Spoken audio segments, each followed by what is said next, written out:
409. Trusting God. Chalcedon Report number 237, April 1985. One of the amazing facts about most church members is their implicit atheism. They believe that all things in this world are stronger than God, and that God's word is least to be trusted.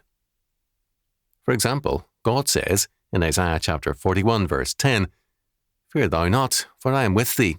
Be not dismayed, for I am thy God. I will strengthen thee. Yea, I will help thee. Yea, I will uphold thee with the right hand of my righteousness."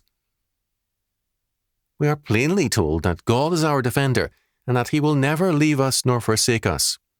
Hebrews chapter 13, verses 5 and 6. God does not promise us an easy life, but he does assure us of a justified and victorious life. He upholds us with his righteousness. The word in Hebrew is tzedek. It means justice, and it has a legal connotation, but most translations give us a watered-down reading. We trust so many idiocies, including ourselves. Why not take God at his word and trust him? If we do not believe that God is true to his word, how can we believe that God will be true to us who distrust him? One of the church's greatest sins is its refusal to trust in the Lord. How can God honor such a people?